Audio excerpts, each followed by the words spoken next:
الحمد لله رب العالمين صلى الله وسلم على نبينا محمد وعلى آله وصحبه أجمعين. أما بعد، يا أيها الذين آمنوا هل أدلكم على تجارة تنجيكم من عذاب أليم. رب اشرح لي صدري ويسر لي أمري واحلل عقدة من لساني يفقهوا قولي. اللهم انفعنا بما علمتنا وعلمنا ما ينفعنا وزدنا علما. محترم دوستو، بزرگوں، ہمارا مولا کریم اللہ سبحانہ و تعالیٰ، اس کے بہت سے اسماء و صفات ہیں، اسماء حسنہ ہیں، صفات علیہ ہیں، با کمال اس کی صفات ہیں اور نہایت ہی عمدہ اس کے نام ہیں.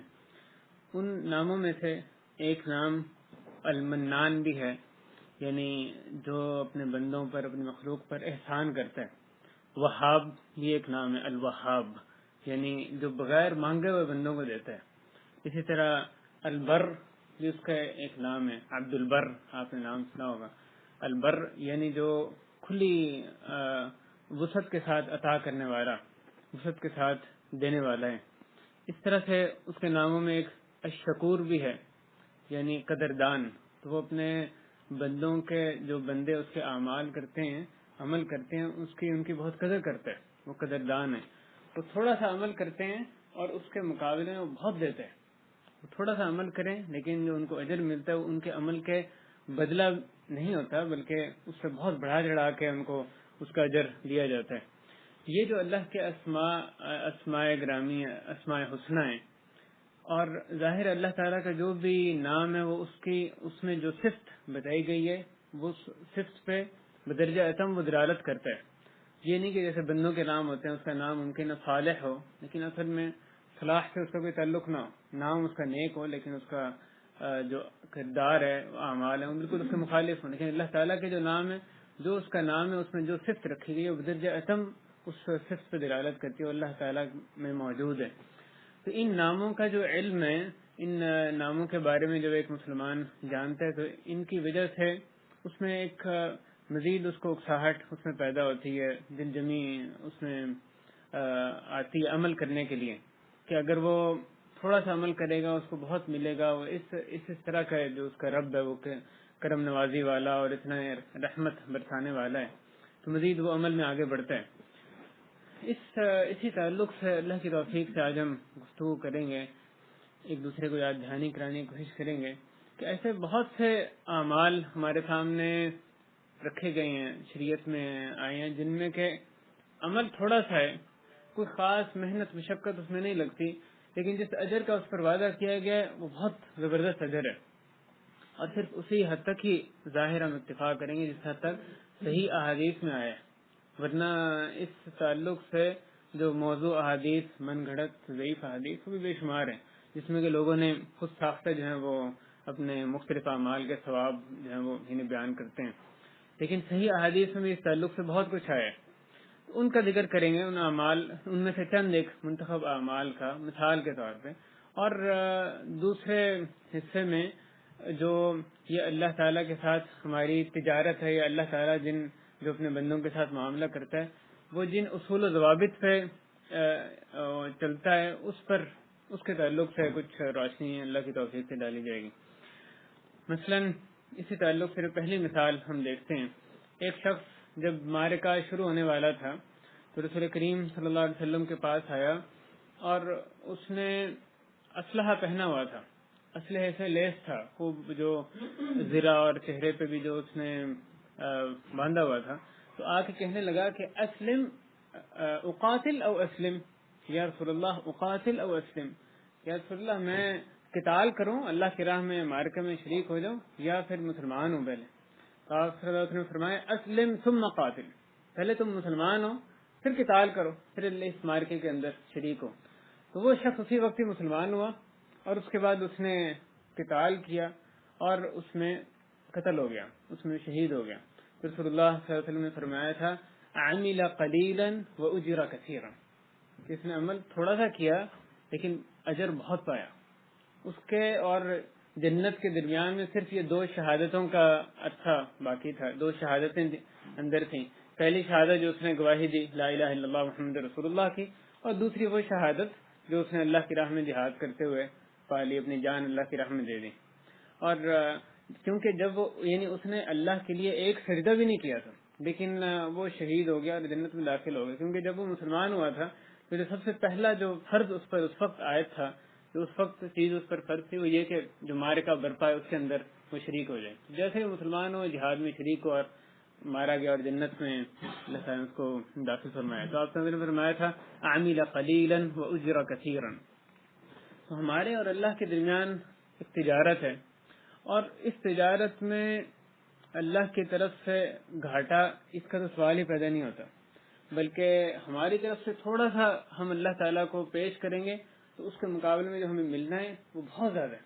اس کا کوئی مقابلہ ہی نہیں ہے. جو ہم پیش کریں گے اور جو کچھ اس کے مقابلے میں ملنا ہے آپس میں کوئی موازنہ ہی نہیں. اتنا بڑھا چڑھا کے اس کا اجر جو ہمیں دیا جاتا ہے. اس میں اسی تعلق سے جو آیت شروع میں نے تلاوت کی تھی، هل ادلکم علی تجارۃ تنجیکم من عذاب علیم، کیا میں تمہیں تجارت کے تعلق سے نہ بتاؤں؟ اللہ تعالیٰ فرمانے کیا میں تمہیں تجارت کے تعلق سے نہ بتاؤں جو کہ تمہیں عذاب علیم سے نجات دے دے گی. تجارت، اس کو اللہ تعالیٰ نے تجارت کا ہے. تو تم دو گے آگے اللہ تعالیٰ اس میں، تم انویسٹ کرو گے اللہ تعالیٰ آگے سے تمہیں دیں گے. کہیں کچھ لین دین اس میں ہوگا. تو اس میں اس تجارت کے جو ریٹرن ملتا ہے وہ کبھی 10% ہوتا ہے، کبھی 100% ہوتا ہے، کبھی 700% ہوتا ہے، اور کبھی اس سے بھی بہت بڑھا چڑھا کے ہوتا ہے. واللہ یضاعف لمن یشاء، جیسے اللہ تعالیٰ نے فرمایا اللہ تعالیٰ جس کے لیے چاہتا ہے بڑھا چڑھا کے اس کو اجر دیتا ہے. تو 700% سے بھی زیادہ جو ہے وہ یعنی اس کا اجر دیا جاتا ہے. تو تھوڑے سے اعمال جو کہ محنت مشقت کے حساب سے اور وقت کے حساب سے قلیل اعمال ہوتے ہیں، لیکن ان پر جو اجر جس کا وعدہ کیا گیا وہ بہت بڑا اجر ہے. اور جو ظاہر ہے جس اجر کا وعدہ کیا گیا وہ پورا ہو کر رہنا ہے. اگر اس عمل کی شرائط کو پورا کرتے ہوئے عمل کیا تو اس پر جو وعدہ ہمارے سے کیا گیا ہے وہ لامحالہ پورا ہو کر رہنا ہے. کیونکہ وہ وعدہ جو ہے وہ کسی اور کی طرف سے نہیں بلکہ اللہ اور اس کے رسول صلی اللہ علیہ وسلم ان کی طرف سے کیا گیا. ایک دفعہ رسول اللہ صلی اللہ علیہ وسلم فجر آپ نے ادا فرمائی اور اس کے بعد کچھ دیر وہاں پر بیٹھے اور پھر کھڑے ہو کر پھر وہاں سے اٹھے اور اپنے گھر میں تشریف لائے. حضرت جویریہ رضی اللہ تعالی عنہ ان کے پاس وہ گھر میں آئے تو دیکھا کہ حضرت جویریہ جیسے وہ فجر کے بعد بیٹھی تھیں ویسے ہی اس وقت تک وہ بیٹھی نہیں تھی اور ذکر میں مشغول تھیں. تو آپ صلی اللہ علیہ وسلم نے ان کو فرمایا تھا کہ تم ابھی تک اسی حال میں ہو جس حال میں نے تمہیں چھوڑا تھا. جب صلی اللہ علیہ وسلم گئے وہ اس وقت جس حال میں تھی مصلی پہ تھی، جب صلی اللہ علیہ وسلم وہاں سے واپس آئے تو وہ اسی حال میں اپنے اللہ کے ذکر میں مشغول تھیں. تو انہوں نے اس بات میں جواب دیا تو رسول اللہ علیہ وسلم نے ان کو فرمایا تھا کہ لقد قلت بعدك 4 كلمات 3 مرات، میں نے تمہارے بعد یعنی تمہارے سے جانے کے بعد 4 کلمات 3 مرتبہ کہے ہیں. لو وزنت بما قلت منذ اليوم لوزنتهن، اگر ان کا وزن کیا جائے جو کچھ تم نے اس وقت سے کہا ہے تو وہ اس پر بھاری ہو جائیں گے. تم نے اتنی دیر سے تم ذکر کر رہی ہو اور وہ جو میں نے 4 کلمات 3 دفعہ کہے ہیں ان کا اس سے وزن کیا جائے تو وہ 4 کلمات جو ہیں اس پر بھاری ہو جائیں. پھر آپ صلی اللہ علیہ وسلم ان کو وہ کلمات بیان کیے کہ سبحان اللہ وبحمدہ عدد خلقہ ورضا نفسہ وزنۃ عرشہ ومداد کلماتہ. یہ 4 کلمات تھے، سبحان اللہ وبحمدہ عدد خلقہ ورضا نفسہ وزنۃ عرشہ ومداد کلماتہ. کتنی دیر لگتی ہے اس کو کہنے میں، یعنی کتنے سیکنڈ لگتے ہیں، لیکن اس کا جو وزن ہے وہ کتنا زیادہ تھا کہ وہ اتنی دیر جو ذکر کر رہی تھی تو ان کو کہا کہ اس سارے ذکر سے اس کا موازنہ کیا جائے تو اس پر بھاری ہو جائیں گے. ہر صبح بندہ ان کلمات کو اگر 3 دفعہ پڑھے تو کتنی اس کی محنت یعنی اس میں صرف ہوتی ہے. اسی طرح اسی تعلق سے ایک اور جو مثال ہمیں نظر آتی ہے، رسول اللہ صلی اللہ علیہ وسلم نے فرمایا انما الدنیا لاربعۃ نفر، یہ دنیا در حقیقت 4 قسم کے بندوں کے لیے. اور آپ نے اس میں سے پہلا شخص وہ بیان کیا جس کو کہ اللہ تعالیٰ نے علم اور مال دونوں عطا کیا، مال بھی عطا کیا اور ساتھ علم سے مراد اللہ کی معرفت شریعت کا علم وہ بھی عطا کیا. تو وہ اس علم میں اللہ سے اس مال کے تعلق سے اللہ سے ڈرتا رہتا ہے اور اس کے ذریعے سے صلہ رحمی کرتا ہے اور اللہ کا حق اس مال میں پہچانتا ہے، یعنی وہ اس میں زکوٰۃ ادا کرتا ہے اور دیگر جو نان نفقہ اللہ نے اس کے ذمہ واجب کیا وہ دیگر جو واجبات ہیں اس کے ذمہ وہ ادا کرتا ہے. تو اللہ کا حق اس مال میں پہچانتا ہے. یہ پہلا آدمی. تو رسول اللہ فرماتے ہیں کہ یہ تو افضل ترین درجے پر یہ آدمی ہے. دوسرا شخص وہ ہے جس کو اللہ تعالی نے علم عطا کیا لیکن مال عطا نہیں کیا، لیکن وہ صادق النیہ، وہ نیت کا سچا ہے اور وہ کہتا ہے کہ اگر اللہ تعالیٰ اگر مجھے اس طرح کا مال عطا کرتے، اگر میرے پاس ویسا مال ہوتا جیسے فلاں شخص کے پاس ہے، تو میں بھی ویسے ہی کام کرتا جیسے وہ شخص کر رہا ہے، میں بھی ویسے ہی جیسے اس نے، میں بھی اگر میرے پاس مال ہوتا ہے تو میں بھی قرآن کا جو حفظ کروانے والے لوگ ہیں ان کے وظیفے مقرر کرتا، محتاج جو خاندان ہیں ان کے ماہانہ ان کے لیے رقمیں میں بھی مختص کرتا، جہاد میں دیتا، مختلف دعوت اور علم کو نشر کرنے میں بھی پیسے لگاتا، میں بھی اس کے ذریعے سے مزید صلہ رحمی کرتا، دیگر نیک اعمال کرتا۔ تو وہ کہتا ہے کہ اگر مجھے میرے پاس پیسہ مال ہوتا، سچی نیت کے ساتھ یہ کہتا ہے کہ میں بھی ویسے ہی کام کرتا۔ تو وسلم فرماتے ہیں فہما فی الاجر سوا، تو یہ دونوں اشخاص اجر میں برابر ہیں۔ یہ غور کریں کہ دوسرا شخص ہے، اس نے کیا کیا، اس کا درجہ کس طرح سے اس کو یہ درجہ مل گیا، پہلے شخص کی منزلت پر کس چیز کے ذریعے سے پہنچا، اپنی سچی نیت کے ذریعے سے، اور صرف اس بات کو کہنے کے ذریعے کہ اگر میرے پاس وہ مال ہوتا تو میں بھی وہی کام کرتا جس طرح کہ وہ شخص کام کر رہا ہے۔ تو اللہ تعالیٰ نے اس کو بھی اسی اجر سے، اللہ تعالیٰ نے اس کو بھی ویسے ہی اجر دیا جیسے کہ پہلے شخص کو اللہ تعالیٰ عطا فرما رہے ہیں۔ تو یہ دل جمی اور اللہ سے جو امید ہے اس کے ذریعے سے اس منزل پر پہنچا۔ غزوہ تبوک سے واپسی پر رسول کریم صلی اللہ علیہ وسلم جب مدینہ کے قریب ہوئے تو آپ نے صحابہ کرام کو فرمایا کہ ان بالمدینۃ لرجالا، کچھ مدینہ میں کچھ ایسے اشخاص موجود ہیں، ما سرتم مسیرا ولا قطعتم وادیا الا وهم معكم، کہ تم کسی بھی رستے سے نہیں گزرے اور کوئی وادی تم نے نہیں کاٹی سوائے کہ وہ بھی تمہارے ساتھ ہیں، یعنی تمہارے ساتھ اجر میں شریک تھے۔ صحابہ نے پوچھا یا رسول اللہ وہ ہمارے ساتھ ہیں حالانکہ وہ مدینہ میں بیٹھے ہیں، اس کے باوجود ہمارے ساتھ ان کاموں کے اجر میں وہ شریک ہیں؟ تو آپ نے فرمایا ہاں اس کے باوجود کہ مدینہ میں بیٹھے ہیں، کیوں؟ اس لیے کہ حبسہم العذر، کیونکہ ان کو عذر نے روک رکھا ہے، کیونکہ وہ سچی نیت، وہ نیت کے سچے ہیں۔ اگر ان کے پاس استطاعت ہوتی تو وہ لازماً نکلتے اور وہی کام کرتے جو تم کر رہے ہو، وہ بھی اس جہاد میں شریک ہوتے، ان رستوں میں چلتے، وادیوں میں کاٹتے۔ اب کیونکہ ان کو عذر نے روک رکھا ہے تو جو تم کام کر رہے ہو وہ بھی تمہارے ساتھ ساتھ اس اجر میں شریک ہے۔ تو آپ دیکھیں یہ بات صرف کس چیز کے ذریعے سے ان کو یہ اجر ملا، سچی نیت اور دل جمی اور جو اللہ کے لیے اخلاص ہے اس کی بدولت ان کو اتنا عظیم اجر جو ہے اللہ کی طرف سے ملا۔ اسی طرح صحیح مسلم میں حدیث آتی ہے الطہور شطر الایمان والحمد للہ تملأ المیزان وسبحان اللہ والحمد للہ تملأان ما بین السماء والارض۔ پہلا فکرہ اس حدیث میں کہ الطہور جو پاکیزگی ہے وہ آدھا ایمان ہے۔ ہمارے ہاں ایسے یہ حدیث بعض دفعہ ان الفاظ سے لکھی جاتی ہے النظافت نصف الایمان، یہ کوئی الفاظ نہیں ہے حدیث میں، نظافت یعنی جو صفائی ہے وہ آدھا ایمان ہے، یہ الفاظ نہیں ہے۔ جو حدیث میں الفاظ ہیں صحیح مسلم میں یہ ہے کہ الطہور شطر الایمان، الطہور پیش کے ساتھ ہے، یعنی پاکیزگی جو ہے وہ آدھا ایمان ہے، تو پاکیزگی آدھا ایمان ہے۔ اور آگے آپ فرماتے ہیں کہ الحمدللہ یہ میزان کو بھر دیتا ہے، ترازو کو الحمدللہ کہنا ترازو کو بھر دیتا ہے۔ اور وسبحان اللہ والحمدللہ یہ دو الفاظ، دو کلمات کہنا سبحان اللہ والحمدللہ، یہ کس کو بھر دیتے ہیں؟ تملأان ما بین السماء والارض، یہ آسمان و زمین کے درمیانی جگہ کو بھر دیتے ہیں۔ یہ حدیث مسلم میں موجود ہے، یعنی الحمدللہ سبحان اللہ والحمدللہ کہا، اگر اس کا جو ثواب ملا اس کو مجسم کر دیا جائے، اس کے جسم ہو، تو اتنا عظیم ثواب ہے کہ وہ آسمان و زمین کے درمیانی جگہ کو پر کر دیں۔ اب دیکھیں کتنا چھوٹا سا عمل لیکن کتنا عظیم اس پر اللہ نے اجر رکھا ہے۔ ایک مرتبہ پھر کریم صلی اللہ علیہ وسلم نے نماز پڑھائی، پیچھے ایک صحابی تھے، انہوں نے جب رکوع سے سر اٹھایا تو ربنا ولک الحمد، اس کے بعد یہ کلمات تھے حمدا کثیرا طیبا مبارکا فیہ۔ تو آپ صلی اللہ علیہ وسلم نے بعد میں پوچھا کہ یہ کس نے کہا ہے؟ تو انہوں نے کہا کہ میں نے یہ کلمات کہی ہیں۔ تو آپ نے فرمایا کہ 30 سے زیادہ فرشتے آسمان سے، 30 سے زیادہ فرشتے جو ہیں وہ ایک دوسرے سے سبقت رجانے کی کوشش کر رہے تھے، کون اس کو پہلے لکھتا ہے، اس کے ثواب کو پہلے لکھتا ہے، ان کلمات کے کہنے کو کون سے، صرف یعنی چند معمولی کلمات جو کہ رکوع سے اٹھنے کے بعد کہنے چاہیے، ربنا ولک الحمد، اس کے بعد یہ کلمات کہنا حمدا کثیرا طیبا مبارکا فیہ۔ اور یہ بھی کیا کروں نوازی اللہ تعالیٰ کی کہ وہ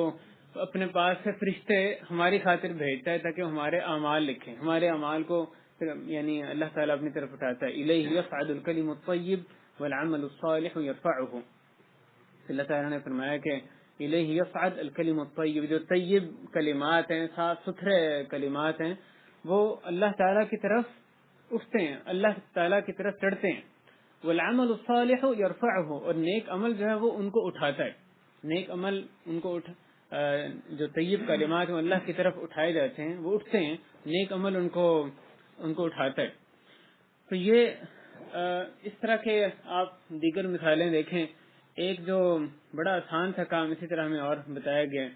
ایک دفعہ حضرت عقبہ ابن عامر رضی اللہ تعالیٰ عنہ وہ کسی مصروفیت میں تھے. بعد میں جب نبی کریم صلی اللہ علیہ وسلم کے پاس آئے تو انہوں نے وہ یہ کہتے ہیں کہ میں نے دیکھا آپ کھڑے لوگوں کو باتیں بتا رہے ہیں. تو میں نے حضرت عقبہ کہتے ہیں کہ میں نے ان کو یہ کہتے سنا کہ جس شخص نے وضو کیا اور اچھی طرح وضو کیا اور پھر اس نے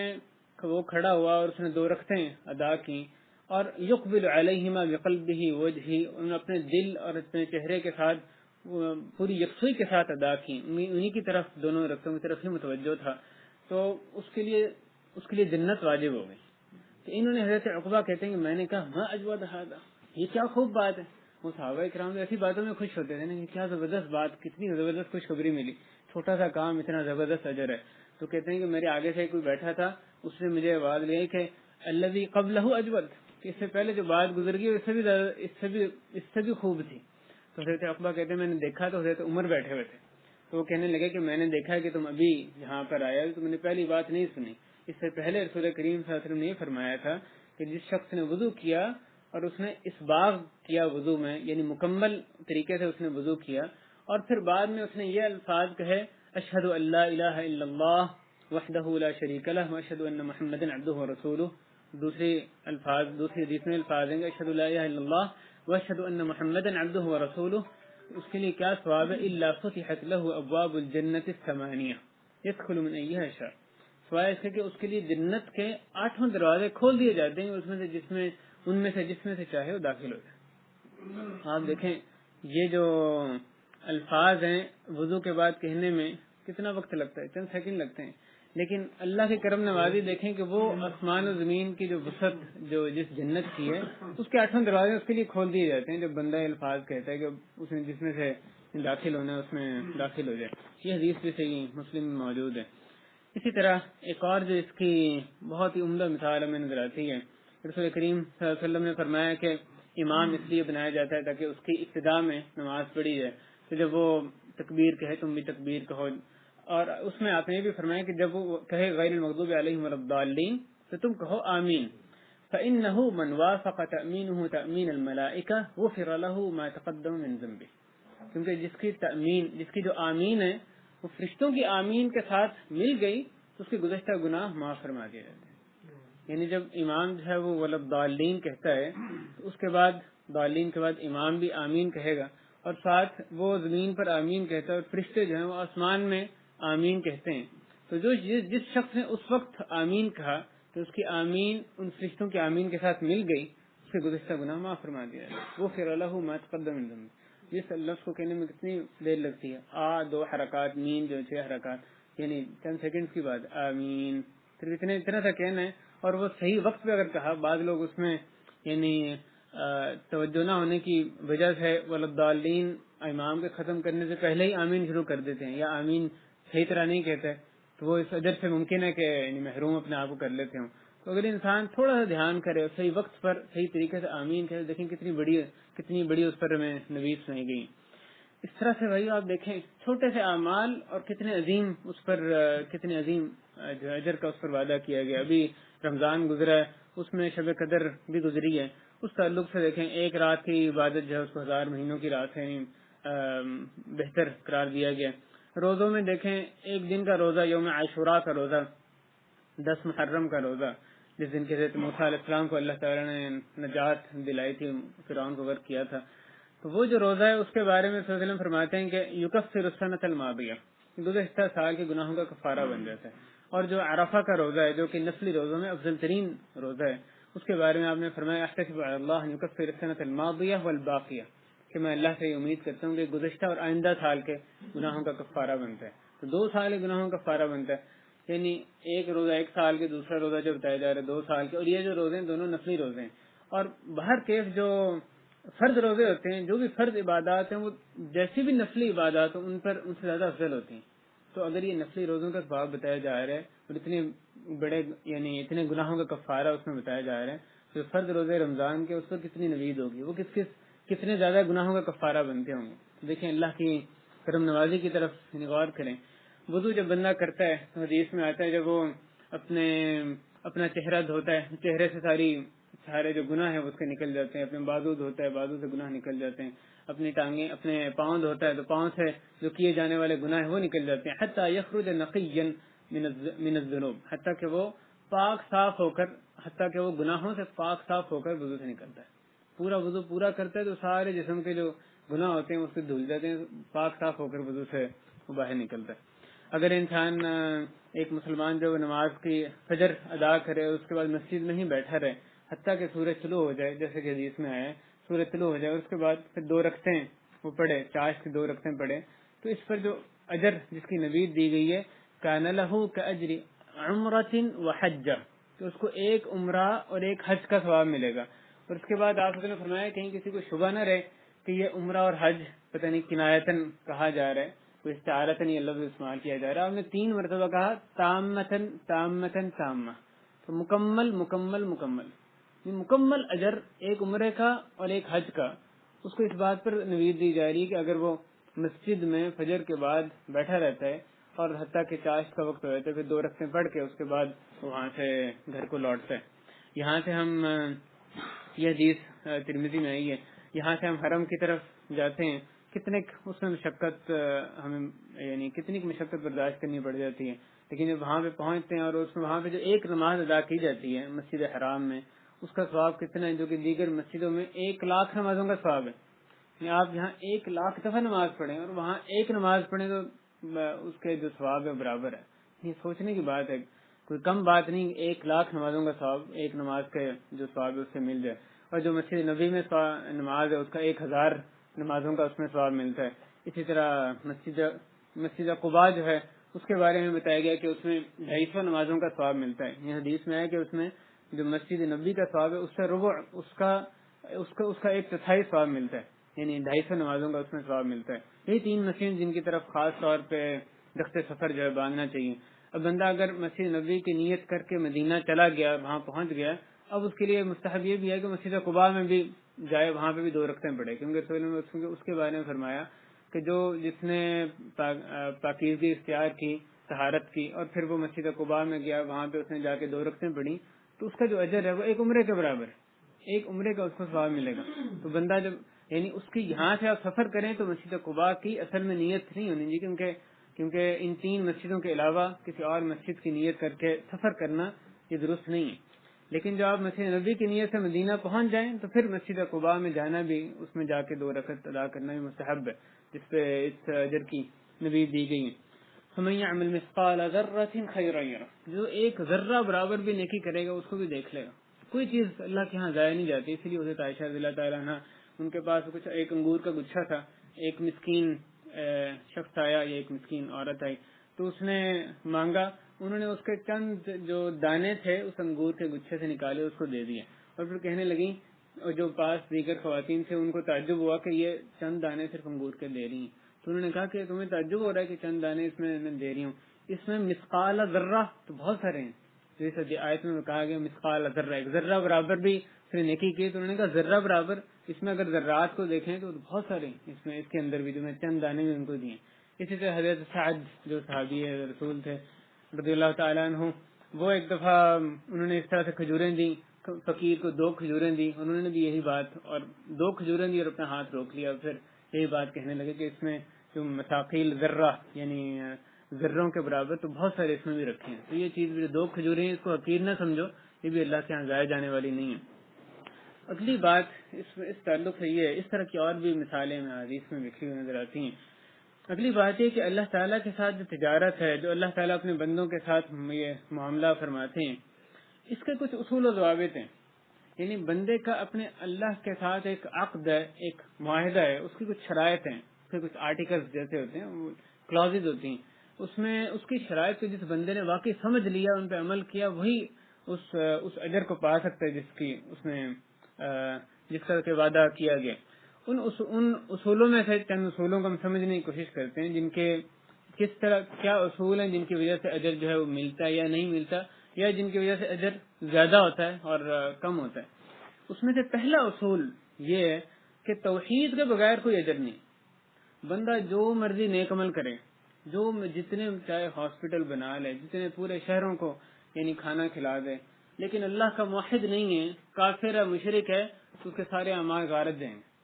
آخرت میں جائے گا تو اللہ تعالیٰ نے فرمایا وَقَدِمْنَا إِلَى مَا عَمِلُوا مِنْ عَمَلٍ فَجَعَلْنَاهُ هَبَاءً مَنْثُورًا، کہ ہم ان اعمال کی طرف جو اعمال انہوں نے کیے تھے اس کی طرف ہم بڑھے اور ان کو پراگندہ ذرات کی طرح کر دیا، جو یہ بکھرے ہوئے ذرات ہوا میں ہوتے ہیں، ان کی طرح سے ان کو ان کے اعمال کو تحلیل کر دی۔ اس طرح اللہ تعالیٰ نے فرمایا والذین کفروا اعمالهم کسراب بقیع، کہ جو کافروں کے اعمال ہیں ان کی مثال تو ایک وہ چمکتی ہوئی ریت کی طرح کی ہے، دور سے پانی نظر آتا ہے، بندہ جاتا ہے پانی پینے کے لیے، اصل میں پانی نہیں ہوتا، وہ جاتا ہے اور اس کو کچھ بھی نہیں ملتا، تو یہ کافر وہاں قیامت کے دن جائے گا بڑی تمنائیں رکھے ہوئے کہ میں نے نیک عمل کیا، لیکن وہاں جا کے اس کو کچھ نہیں ملنا۔ توحید پہلی شرط ہے کسی بھی عمل کی قبولیت کی، توحید کے بغیر کوئی عمل جو ہے وہ قبول نہیں ہے۔ توحید موجود ہو تو اساس موجود ہے، جو بنیاد موجود ہے، پھر اس پر عمارت تعمیر کرنا آسان ہے۔ جتنی پختہ اساس ہوگی، بنیادیں ہوں گی، اتنی اس پر عمارت تعمیر کرنا آسان ہے، اور اتنی اونچی عمارت اس پر آپ تعمیر کر سکتے ہیں۔ لیکن اگر وہی عمارت جو اس کی بنیاد ہے وہی نہیں ہے تو پھر عمارت بھی اس پر تعمیر نہیں کی جا سکتی۔ بنیادوں کے بغیر جو بھی آپ بنائیں گے وہ ساری کی ساری جو ڈھا جائے گی۔ لہذا جو بھی اگر کافر یا مشرک کام کرتا ہے اللہ تعالیٰ اس کو بھی دیتے ہیں، اس دنیا میں اس کو دیتے ہیں، اولاد دیتے ہیں، صحت دیتے ہیں، شہرت دیتے ہیں، اس کو منصب دیتے ہیں، اس کو اسٹیٹس دیتے ہیں، اس دنیا میں اس کے بدلے میں ملتا ہے، لیکن آخرت میں اس کے لیے کچھ نہیں رکھا۔ یہ پہلا اصول، توحید کے بغیر کسی چیز کا اجر نہیں۔ دوسری بات یہ کہ عمل کے بغیر کوئی اجر نہیں، تو وہ لوگ جو کہ عمل ہی نہیں کرتے ان کو کس چیز پر اجر دیا جائے گا؟ ٹھیک ہے تھوڑے عمل پہ اجر بڑھا چڑھا کے دیا جاتا ہے، لیکن جو بندہ عمل کرے اس کو اجر ملنا ہے، عمل جو کرے ہی نہ اس کو کس کے بدلے میں اجر دیا جائے گا؟ تو اللہ تعالیٰ جو اعمال پہ جن اعمال پہ اجر دیتے ہیں وہ دل کے اعمال بھی ہو سکتے ہیں، اور جو ہاتھ پاؤں سے اعضاء سے کیے جانے والے اعمال وہ بھی اس کے اندر داخل ہیں۔ اور یہ نقطہ سمجھنا بھی ضروری ہے، اعمال جب کہا جاتا ہے عمل کے بدلے میں ہی اجر ملتا ہے، اس سے مراد صرف وہ عمل نہیں جو کہ ہاتھ پاؤں سے کیے جاتے ہیں، فزیکلی کیے جاتے ہیں، بلکہ وہ اعمال جن کا تعلق صرف دل سے وہ بھی اس کے اندر داخل ہے، جیسے اللہ سے خوف، اللہ کا خوف رکھنا، اسے امید باندھنا، اس پہ توکل کرنا، اس کے ساتھ اس سے حیا کرنا، یہ سارے اعمال جو ان کا دل سے تعلق ہے۔ بے شک ان کا جو تصدیق ہے وہ دل جو اعمال ہاتھ پاؤں سے اعمال کرتے ہیں وہ اصل میں ان دلوں کے اعمال کی تصدیق کرتی ہے۔ یہ بندہ کہ اللہ سے بہت ڈر رہا ہے لیکن ساتھ اس کی معصیتوں سے میں لدا ہوا ہو، یہ کیسا اس کا خوف ہے اللہ کا کہ جو اس کو اللہ کی معصیت سے روک ہی نہیں رہا۔ تو دل کے اعمال جو ظاہر ضرور ہوتے ہیں، یعنی ظاہری طور پر اس کے جو ظاہری اعمال میں ان کا اثر ضرور آتا ہے، لیکن اصل میں ان کی جو ابتدا ہے، ان کی جو جگہ ہے وہ دل ہوتی ہے۔ تو دل کے عمل ہو یا جو اعضاء سے کیے جانے والے اعمال ہو، عمل ہوگا تو اجر ملے گا، عمل کے بغیر اجر نہیں ہو سکتا۔ اگلی بات یہ کہ اللہ تعالیٰ اجر جو بھی نیکی ہوگی اس کا اجر بڑھا چڑھا کے دیتے ہیں، جتنی ہم نیکی کریں گے اتنا اجر نہیں ملتے، بلکہ اس کا کئی گنا ہمیں اس کا اجر ملتا ہے۔ اور بعض علماء نے بیان کیا کہ یہ جو نیکیوں کا بڑھا چڑھا کے اجر دینا ہے یہ اس امت کی خاصیت ہے۔ پہلی امتوں میں یہ اس طرح سے جو بڑھوتی ہے وہ نہیں ہوا کرتی تھی نیکیوں کے ثواب کی، یعنی 100 گنا اور 700 گنا اور اس سے بڑھ کے بھی جتنا اللہ چاہے اس کو بڑھا چڑھا کے دے۔ تو یہ اللہ تعالیٰ کا ہمارے پر احسان ہے، لہذا اللہ کا شکر ادا کریں تو اس نے ہمیں حضرت محمد ابن عبداللہ صلی اللہ علیہ وسلم ان کی امت میں سے بنائے، اور اس لیے اس کے شکر ادا کرنے کا ہی تقاضا یہ بھی ہے کہ ہم دوسری جو امتیں ہیں ان میں تحلیل نہ ہو جائیں، ان کی اندھی تقلید نہ کرنے لگ جائیں، بلکہ ایک استقلالی شخصیت، ایک مستقل ہماری جو عبادات، عادات، عقائد، اخلاق، ہر چیز ہمیں پورا ایک نظام دیا گیا، اسی پر ہی ہم نے گامزن رہنا ہے، اسی پر جم کر رہنا ہے کہ دوسری امتیں ظاہری طور پہ جتنی بھی چمکتی ہوئی نظر آئے ان کے پیچھے آنکھیں بند کر کے جو لگ نہیں جانا، بلکہ اپنے اسلام پر ہمیں، اپنے مسلمان ہونے پر ہمیں فخر ہونا چاہیے کہ ہمیں اللہ تعالیٰ نے اس امت محمدیہ کا حصہ بنایا۔ اگلی بات جو اگلا اصول ہے اس تجارت کا وہ یہ کہ عمل کا اجر اسی قدر ہے جس قدر اس میں اخلاص ہوگا۔ جس عمل میں اللہ تعالیٰ کے ساتھ کسی اور کو شریک کر دیا، جو عمل اصل میں اللہ کے لیے کیا جانا تھا لیکن اس نے نمود و نمائش کے لیے، ریاکاری کے لیے اس کو کیا، تو اس کا اجر اللہ کی طرف اس کو ملنے والا نہیں، بلکہ اس کا الٹا اس کے لیے وہ وبال عمل جو ہے وہ وبال بن جائے گا۔ بلکہ اللہ تعالیٰ جو شخص اس لیے عمل کرتا ہے تاکہ دوسروں کو دکھائے اور اس کی شہرت ہو کہ دیکھو یہ نیک عمل کر رہا ہے، تو اللہ تعالیٰ اس کو ذلیل و خوار فرمائیں گے قیامت کے دن کہ اس نے دنیا میں اس لیے نیک عمل کیا تاکہ وہ شہرت ہو، جو ذرائع ابلاغ میں اس کا نام آئے اور اس کا یعنی لوگوں کی زبانوں پر اس کا نام ہو، تو اللہ تعالیٰ قیامت کے دن اس کو اس کے برعکس جو اس کو ذلیل و خوار اس کی پاداش میں فرمائیں گے، کیونکہ وہ شہرت کا طالب تھا اس دنیا میں، اللہ تعالیٰ سے رضا کی اس کو امید نہیں تھی، اللہ تعالیٰ کی رضا کی اس کو یعنی طلب نہیں تھی۔ لہذا ایسے جو بھی کام ہیں جن سے کہ اعمال ضائع ہو جاتے ہیں ان سے بچ کے رہیں، جیسے احسان جتلانے، کسی کو صدقہ دیا، اس کو لاکھ ریال صدقہ دے دیا، بعد میں جا کے احسان جتلا رہے ہیں، یا اس کی وجہ سے تکلیف دے رہے ہیں، سارا جو صدقہ وہ ضائع ہو جائے گا۔ یا اپنے آپ پر ناز کرنا ہے، اپنے آپ کو بڑی چیز سمجھنا ہے، ریاکاری، نمود و نمائش، یہ اس قسم کی جو اعمال کو ضائع کر دینے والی چیزیں، ان سے بچ کریں، اور ان اعمال سے بچ کریں جو کہ ضائع نہیں لیکن اجر میں کمی کرتے رہتے ہیں۔ جیسے کسی بندے نے کتا پالا ہو، بغیر حاجت کے، بغیر ضرورت کے اس نے اپنے پاس کتا پالا ہو، تو حدیث میں آتا ہے کہ ہر دن اس کے اجر میں سے 2 قیرات کم ہوتا جاتا ہے۔ قیرات بہت بڑا پیمانہ ہے،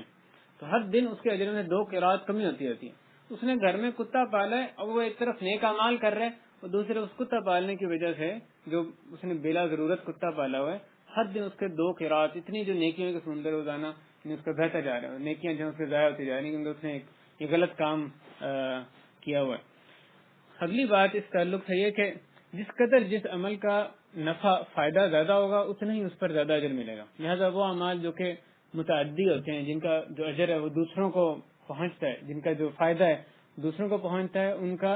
عام اصول یہ ہے کہ ان کا اجر زیادہ ہے۔ جیسے جو بندہ یعنی علم کو پھیلانے میں کام کرے یا دعوت اللہ میں کام کرے، ایسے جو بھی اعمال ہے جن کا کہ متعدی منفعت ہے، اس کا اجر دوسرے بندوں کو پہنچتا ہے، ان کا اجر زیادہ ہے۔ اور اگلی بات یہ کہ بندہ اگر اجر کو نہ پا سکے کہ کوئی نیکی کے کام سے محروم رہ گیا، تو اس پر کف افسوس ملنا، افسوس کرنا، ندامت اس کو ہونا کہ ہے کاش میں اس وقت نیکی کر لیتا، اس اجر کو پا لیتا، یہ بھی اس کے سچی نیت کی، اس کے اخلاص کی دلیل ہے۔ اس پر بھی اس کو ممکن ہے کہ بذات خود اس افسوس کرنے پر بھی اس کو اجر ملے۔ جیسے اگر جماعت کے ساتھ ہماری نماز رہ گئی ہے تو لا ابالی پڑھنا، ہمیں افسوس ضرور ہونا چاہیے کہ ہماری نماز کے ساتھ جماعت کے ساتھ رہ گئی، ہم جو 27 گنا ثواب وہاں جا کے حاصل کر سکتے تھے اس سے محروم ہو گئے، اس کی وجہ سے جو افسوس ہونا ہے اس کی وجہ سے بھی امید ہے کہ وہ اجر کا باعث بنے گا۔ اگلی بات یہ کہ جو بندہ کام براہ راست کرنے والا ہے، خود کرنے والا ہے، اس کا جو اجر ہے وہ اس سے زیادہ جس نے کہ صرف اس کام کرنے کی نیت کی، جس نے اچھے کام کی نیت کی، اس کو بھی اس کا اجر ملے گا، لیکن جس نے بذات خود وہ کام کیا اس کا اجر بہر صورت صرف نیت کرنے والے سے زیادہ ہے۔ لیکن ایک ایسا شخص جو کہ جس کی ایک عادت تھی ایک نیکی کا کام کرنا، اور پھر کسی مجبوری کی وجہ سے وہ بے بس ہو گیا اس کام کرنے سے، اپنی عادت کو قائم رکھنے سے، تو اللہ تعالیٰ اس کو اس کی عادت کے مطابق اجر دیتے رہتے ہیں۔ جیسے رسول کریم صلی اللہ علیہ وسلم نے فرمایا کہ اذا مرض العبد او سافر، جب بندہ بیمار ہو جاتا ہے یا سفر کرتا ہے، کتب له ما كان يعمل صحيحا مقيما، کہ اس کے لیے کتب له من الاجر مثل ما كان يعمل صحيحا مقيما، کہ اس کے لیے اجر ویسے ہی لکھا جاتا رہتا ہے جس طرح سے کہ وہ اپنے صحت میں اور اپنے جب حالت سفر میں نہیں تھا، اپنے قیام کے دوران جیسے عمل کیا کرتا تھا۔ وہ مرض یا سفر کی وجہ سے اپنی عادت کو، جو نیکی کے کاموں کی اس کی عادت ایک جو اس کا روٹین ہے، اس کو برقرار نہیں رکھ سکا، تو اللہ تعالیٰ اس کو ان اعمال کا اجر پھر بھی تواتر سے اس کو دیتے رہتے ہیں۔ یہ اللہ تعالیٰ کی کرم نوازی ہے، اس کی رحمت ہے۔ یہ یعنی آپ دیکھیں جو یہ معاوضہ ہے جو اللہ تعالیٰ کی طرف سے کیسا زبردست مختلف اعمال پہ معاوضہ ملتا ہے، یہ وہ دنیاوی معاوضہ نہیں ہے جو کہ ہمیں یہاں پہ لین دین میں نظر آتا ہے، بلکہ اس سے بہت ہی عظیم اور اس سے بہت ہی مقدس قسم کے معاوضے ہیں۔ اگلی بات یہ کہ مسلمان کو کام کرنے پر بھی اجر ملتا ہے، اور جو بری چیز کو چھوڑنے پر بھی اجر ملتا ہے اگر اس نے اس کو اللہ کے لیے چھوڑا ہے۔ صرف اچھے کام کرنے پر اجر نہیں ہوتا ہے، بلکہ اس نے اگر اپنے شر کو، اپنی برائی کو دوسروں سے روکی رکھا ہے، دوسروں کو تکلیف اس نے نہیں دی، تو یہ جو اس کا نہ کرنا ہے، اگر یہ بھی اس نے اس لیے کیا کہ اللہ تعالیٰ کو راضی کرے، تو اس پر بھی اس کو اجر ہے۔ صرف اچھے کاموں کرنے پر نہیں بلکہ برے کاموں سے رکنے پر بھی اجر ہے، اگر وہ بشرطے کہ اس لیے ان سے رکے تاکہ وہ اللہ کی رضا حاصل کریں۔ اسی طرح سے بندے کو مباح جو چیزیں ان پر بھی اجر ملتا ہے، یعنی کھانا پینا، سونا جاگنا، جن کا کہ عبادات سے کوئی تعلق نہیں، جو کہ بذات خود جن پر کوئی اجر ہے نہ کوئی گناہ ہے ان پہ،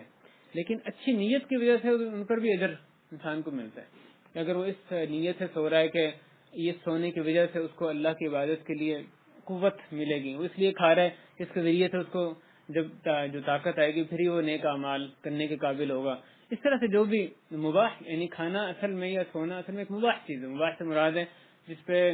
نہ وہ مکروہ ہے نہ مستحب ہے نہ واجب ہے نہ حرام ہے. اس کو کرنے کا نہ کوئی گناہ ہے یعنی نہ ثواب ہے نہ کوئی اس پہ سزا ہے, تو برابر ہے. اس کو کرنا نہ کرنا شریعت کی نگاہ میں برابر ہے, لیکن اپنی نیت کی وجہ سے انسان اس پر بھی اجر کمانے لگ جاتے ہیں. لیکن اس تعلق سے ایک جو اہم بات ہے وہ یہ کہ انسان مسلمان صرف اسی نیت پہ اکتفا نہیں کرتا کہ جب کوئی مباح کام کر رہا ہے اس نے اچھی نیت رکھی ہوئی, تو سو رہا ہے کھا رہا ہے, اس نے ہر چیز میں ایک نیت یہ اس کام کو کرنے سے پہلے نیت کرتا ہے کہ اللہ کی عبادت کے لیے قوت حاصل کرنے کے لیے مثلا میں کام کر رہا ہوں. یہ بھی ساتھ ساتھ مطلوب ہے کہ جس چیز کی اس نے نیت کی اس کو بھی کریں, یعنی وہ عبادت جس کی ان تمام مباح چیزوں میں نیت کر رہا ہے وہ عبادت بھی تو بذات خود اس کو کرنی چاہیے. تبھی ان کو صرف ان میں نیت کر لیں تو اس کے لیے کافی نہیں ہے, ساتھ ساتھ جو اصلی مقصد ہے اس پر بھی اس کی توجہ ہونی چاہیے. اللہ کی بندگی جو ہے وہ ہر حال میں اختیار کرنی. اگلی بات یہ کہ جس قدر کسی عمل میں مشقت زیادہ ہوگی اس قدر ہی اس میں زیادہ اجر ملے گا. لیکن مشقت بذات خود مقصود نہیں ہے کہ بھی ہمیں ایک رستہ ہے مکہ جانے کا, ایک آسان رستہ ہے ایک مشکل رستہ ہے, ہم خاص طور مشکل رستے سے جائیں اس کا کوئی ثواب نہیں ملے گا. لیکن ہم مکہ جا رہے ہیں اور اللہ کی طرف سے حالات ایسے ہیں کہ رش بہت زیادہ ہے, درمیان میں ایسے حالات آئے تھے کہ جتنا عام طور پہ وقت لگتا ہے اس سے کئی گنا وقت لگ گیا, اس میں مختلف مشکلات کا ہمیں سامنا کرنا پڑا ہے. تو وہ جو غیر مقصود اس میں مشقت ہے اس کی وجہ سے اجر زیادہ ہو جاتا ہے. یعنی جو کسی عبادت کو کرنے میں خاص طور پہ مشکل طریقہ اختیار کرنا یہ مطلوب نہیں ہے, لیکن جو اس میں اللہ کی طرف سے مشقت رکھی ہے, جو آ گئی مشقت اس پر اجر ہے. جیسے رسول کریم صلی اللہ علیہ وسلم نے عائشہ کو فرمایا تھا کہ تمہارا اجر تمہاری تھکاوٹ اور تمہاری تھکاوٹ کے مطابق ہے. تمہیں جتنی تھکاوٹ لاحق ہوئی, یہ رسول اللہ نے ان کو عمرہ کرنے کے بعد یہ فرمایا تھا کہ تمہیں جتنی تھکاوٹ لاحق ہوئی اتنا ہی زیادہ تمہارے لیے اجر بھی ہے. لہٰذا اگر انسان وہ مثلا طواف کرتا ہے, ایک طواف ہے جو 10 منٹ میں اس نے ختم کر لیا, اور دوسری مرتبہ طواف جب کرنے جاتا ہے تو انتہائی رش کا وہاں پہ سما ہے اور وہ اس کو بہت دور کرنا پڑتا ہے, 10 منٹ کے بجائے اس کو یعنی 2 گھنٹے لگتے ہیں. اب وہ جو دوسرا طواف ہے اس مشقت کی وجہ سے اس کا جو اجر ہے وہ پہلے طواف کی نسبت اس کو زیادہ ملے گا. اگلی بات اس تعلق سے اگلا جو اصول ہے وہ یہ کہ وہ اعمال جو سنت کے موافق ہیں ان کا اجر زیادہ ہے دیگر اعمال کی نسبت جو کہ اس سے زیادہ محنت مشقت والے ہوں لیکن سنت کے موافق نہیں. اصل میں سنت کی موافقت, سنت پر عمل کرنا ہی مطلوب ہے. مثلا فجر کی 2 سنتیں ان میں تخفیف کرنا سنت ہے. رسول کریم صلی اللہ علیہ وسلم ان کو ہلکا پڑا کرتے تھے, لمبا نہیں کرتے تھے. فجر سے پہلے کی 2 سنتوں, اب ایک شخص ان کو ہلکا پڑتا ہے, دوسرا شخص میں لمبی لمبی صورتیں پڑھتا ہے, لمبے لمبے رکوع سجدے کرتا ہے. تو کون سا زیادہ افضل عمل کر رہا ہے؟ وہ جو ہلکے پڑھ رہا ہے. اس لیے کہ رسول کریم صلی اللہ علیہ وسلم نے اس طرح ہی پڑھا, ان 2 سنتوں کو ہلکا پڑھا. لیکن اس کے برخلاف مثلا جمعے کی نماز میں, جمعے کے دن جو فجر کی نماز ہے اس میں پہلی رکعت میں سورہ سجدہ, دوسرے میں سورہ دہر پڑھنا سنت ہے, جو کہ ظاہر ہے لمبی صورتیں قدرے, یعنی اس میں مشقت ہوتی ہے, زیادہ دیر کھڑا رہنا پڑتا ہے. تو اس میں جب فجر کی نماز کا معاملہ ہے جمعے کے دن تو پھر وہی صورتیں پڑھنا سنت ہے. یعنی اگر سنت یہ ہوگا کسی کام میں رسول اللہ نے تخفیف کی ہے, اس کو ہلکا رکھا ہے, تو اسی میں زیادہ پھر اجر ہے. اس کو وہاں پہ تخفیف کی جگہ پہ مزید لمبا کرنا, مشقت اپنے آپ پہ ڈالنا, اس کا اجر نہیں ہوگا. سنت کی موافقت کا ہی اصل میں اجر ہے. اسی طرح سے جو تاریکی میں, یا مثلا اس کی ایک مثال قصر نماز کی بھی ہو سکتی ہے کہ جب ہم سفر میں جاتے ہیں تو ہماری جو 4 رکعتوں کی نمازیں 2 رکعتیں ہوتی ہیں. اب اس موقع پہ 2 رکعتیں پڑھنے کا زیادہ ثواب ہے 4 رکعتوں کا, حالانکہ 4 رکعتیں پڑھنے میں مشقت زیادہ ہے, 2 کی بجائے 4 پڑھ رہے, ایکسٹرا 2 پڑھ رہے ہیں, لیکن زیادہ ثواب اس کا ہے اس شخص کو ہے جو کہ سفر میں 2 رکعتیں پڑھے گا, یعنی قصر نماز پڑھے گا, اس لیے کہ سفر میں اس طرح پڑھی. تو جو سنت کے موافق ہے اس کا اجر بہت زیادہ ہوگا. ہمیں اس تعلق سے بھی بتایا گیا کہ جو ظلمات میں, تاریکیوں میں مسجدوں کی طرف جائیں گے اس کو زیادہ اجر ہے, کیونکہ اس کے لیے مشقت زیادہ ہے. مسجد میں جانے میں دن میں بھی اجر ہے, رات میں بھی اجر ہے, لیکن جو تاریکی میں جائے گا, جو یعنی عشاء اور فجر کی نماز میں جب مسجد کی طرف جایا جاتا ہے اس کا اجر زیادہ ہے, کیونکہ تاریکی کی بھی اپنی زیادہ خود ایک مشقت ہوتی ہے. اور آج کل جو بجلی آ گئی ہے, لائٹیں ہوتی ہیں, اس کے باوجود وہ اجر جو ہے پھر بھی ہمیں ملتا ہے, جیسا کہ علماء نے اس میں فرمایا ہے. اگر ہم قربانی کریں, ایک شخص ہے جو پوری کی پوری قربانی صدقہ کر دیتا ہے, اور دوسرا شخص اس میں سے کچھ کھاتا ہے اور باقی صدقہ کرتا ہے. ایک نے پوری اللہ کی راہ میں دے دی, دوسرے نے کچھ اس میں سے کھایا, پوری نہیں دی, کون سا زیادہ افضل ہے؟ کس کو زیادہ اجر ملے گا؟ جس نے کچھ کھایا اس میں سے، اس لیے کہ رسول کریم صلی اللہ علیہ وسلم نے اپنی قربانی میں سے کھایا، تو ان کی سنت یہ تھی قربانی میں سے کچھ کھایا جائے، خواہ چند لقمے کیوں نہ، اور اس میں سے ساتھ کچھ حصہ صدقہ بھی کیا جائے۔ تو جس نے اس میں سنت کی موافقت کی زیادہ افضل ہے بنسبت جس نے ساری کی ساری قربانی جو ہے اس کو صدقہ کر دیا۔ اگلا اصول اس میں یہ، اور وہ بھی اہم بات ہے بہت، کہ جو تکفیر کا یعنی کفارہ بننے کا جو احادیث میں بہت سی احادیث میں ذکر آیا کہ اس کے گزشتہ گناہ معاف ہو گئے، جس نے یہ کیا اس کے گناہ معاف ہو گئے، یہ تمام احادیث میں جو مقصود ہے وہ صغائر ہیں، صغیرہ گناہ ہیں۔ صغیرہ گناہ ہی مراد ہوتے ہیں کہ جب یہ کہا ہے کہ فلاں عمل کیا اس میں اتنے گناہ معاف ہو گئے، تو کبیرہ گناہوں کو خاص طور پہ توبہ کی ضرورت ہے، ان کی طرف سے ہمیں بہت ہوشیار رہنے کی ضرورت ہے کہ کبیرہ گناہ ہمارے سے کہیں سرزد، یعنی گناہوں سے ویسے ہی ہوشیار رہنے کی ضرورت ہے، لیکن کبیرہ جو گناہ ہے ان سے خاص طور پہ ہوشیار رہنے کی ضرورت ہے، کیونکہ یہ جو نیک اعمال ہیں یہ خود بخود ان کا کفارہ نہیں بنتے، ان کے لیے خاص طور پہ توبہ چاہیے، جو کبیرہ گناہ ان کی توبہ چاہیے، تو بندہ ان سے ہوشیار رہے کہ ان کو وہ سرزد نہ ہونے پائیں، اگر ہو جائیں سرزد تو فوراً اللہ کی طرف لپکے اور سچی توبہ اس کی بارگاہ میں کریں۔ بھائی ہمیں کون سا اجر چاہیے، جو چیز ہمیں چاہیے جو اچھی لگتی ہے وہ مختلف اعمال کی صورت میں ہمیں یعنی اللہ تعالی نے وہ عطا کی ہے۔ ہمیں گناہوں کی بخشش چاہیے، اس کے لیے اعمال بتائے گئے ہیں، اللہ کی محبت چاہیے اس کے لیے اعمال بتائے گئے ہیں، نبی صلی اللہ علیہ وسلم کی رفاقت چاہیے اس کے لیے اعمال بتائے گئے ہیں۔ جو شخص مثلا کسی یتیم کی کفالت کرے گا یا کسی بیوہ کی وہ کفالت کرے گا تو رسول نے فرمایا کہ وہ ان جنت میں ان کی قربت اس کو میسر ہوگی۔ اسی طرح اگر یہ بندے کا ایک یعنی اس کی طرف بھی اللہ تعالیٰ نے مرد و زن کے درمیان کشش رکھی ہے، تب عورتوں میں سے خوبصورت عورت کو اختیار کرنا اس کا بھی حدیث میں ذکر آیا، اس کے میں ایک لالچ ہمیں دی گئی ہے، ظاہر ہے وہ صادق المصدوق صلی اللہ علیہ وسلم انہوں نے فرمایا کہ جس نے من کظم غیظا وهو قادر على ان ينفذه، جس نے جو شخص غصے کو پی گیا جبکہ اس کو پورا کرنے پر طاقت رکھتا تھا، اس نے غصے کو اس لیے نہیں دبا لیا کہ وہ بے بس تھا کچھ کر ہی نہیں سکتا، اس سے تو اس کو کوئی ثواب نہیں، لیکن وہ غصے کو پی گیا حالانکہ وہ اس کو پورا کر سکتا تھا، یعنی غصے کے مطابق وہ کام کر سکتا تھا، جیسے بدلہ لے سکتا تھا، تو اللہ تعالیٰ اس کو کیا اجر دیں گے، یخیرہ اللہ من الحور العین یوم القیامت ما شاء، اللہ تعالیٰ اس کو قیامت کے دن حور عین میں سے اختیار دیں گے، ان میں سے جس کو چاہے وہ اختیار کر لے۔ دیکھیں کیسا، یعنی اس چیز کے لیے بھی ایک عمل جو ہمیں بتایا گیا کہ کوئی ڈرائیور ہے، کوئی خادم ہے، کوئی اور ہمارا ساتھی ہے، کسی نے ہماری اب تلفی کر دی، ہمیں غصہ دلایا، تو اس موقع پہ جبکہ انسان اس پر طاقت بھی رکھتا ہے اس کا بدلہ لینے کی، پھر بھی اپنے غصے کو پی جاتا ہے، تو کیسے زبردست اس پر نوید ہمیں سنائی گئی ہیں۔ بندہ چاہتا ہے اس کے یعنی منزلت اس دنیا میں اونچی ہو جائے، تو رسول نے فرمایا کہ اللہ کے لیے تواضع اختیار کرو، وہ چاہتا ہے کہ اس کی لمبی عمر ہو جائے، اس کے رزق میں اضافہ ہو جائے تو صلہ رحمی کریں، وہ چاہتا ہے اللہ کی حفاظت میں آ جائے، اس کی حراست میں آ جائے تو نماز فجر جو باجماعت ادا کریں۔ ہم چاہتے ہیں کہ فرشتے ہمارے لیے دعا کرتے رہیں، استغفار کرتے رہیں، تو نبی صلی اللہ علیہ وسلم پہ درود بھیجیں کہ ہم ان پہ درود بھیجتے ہیں تو فرشتے جو ہیں وہ اللہ تعالی ہمارے پر یعنی درود بھیجتے ہیں، رحمت برساتے ہیں۔ یا ایک نماز سے دوسرے نماز تک جو انتظار کرنا ہے، کبھی بندہ مغرب سے عشاء نماز کے انتظار میں بیٹھ سکتا ہے، یا نماز کے وقت سے کچھ پہلے جا کے وہاں بیٹھ جائے، نماز کے بعد جب تک اذکار پورے نہیں ہوئے بیٹھے، جب تک بیٹھا رہتا ہے فرشتے اس کے لیے استغفار کرتے رہتے ہیں، دعا کرتے رہتے ہیں۔ ہمیں اگر جنت میں محل بنانا ہے اس کے لیے ہمیں عمل بتایا گیا کہ قل هو اللہ احد، سورہ اخلاص جو ہے جس نے 10 دفعہ پڑھا اس کے لیے جنت میں محل بنا دیا جائے گا، جس نے 20 دفعہ پڑھا آگے حدیث میں ہی آتا ہے، جس نے 20 دفعہ پڑھا اس کے لیے 2 محل بنا دیے گئے، جس نے 30 دفعہ پڑھا اس کے لیے 3 محل بنا دیے گئے۔ اب دیکھیں محل یہاں پہ بندہ پوری عمر عمل کرتا رہتا ہے، کوشش کرتا ہے، آخر میں جا کے ایک اچھا گھر بنانے کے بہت دفعہ یعنی ایک گھر بنانے کو بھی اگر ہوا قابل تو وہ اس قابل ہوتا ہے، اور جنت میں جو ہمیشہ گھر ہے وہ اللہ تعالی نے کتنا آسان رکھا ہے، کتنے چھوٹا سا عمل بتایا جس کے بدلے میں وہاں پہ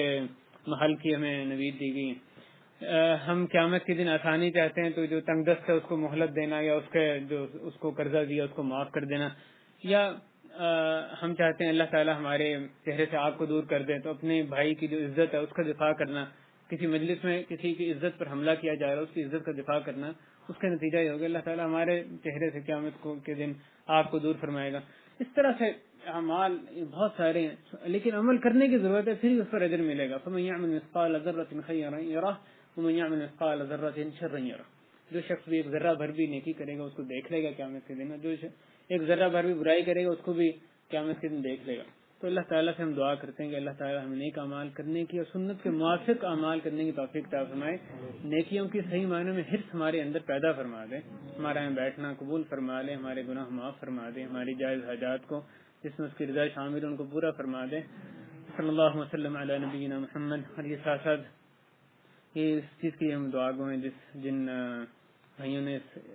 مجلس کا اہتمام کیا, جس گھر میں منعقد ہوئے, اللہ تعالیٰ اللہ اس گھر کو ان کے لیے خیر و برکت کا باعث بنا,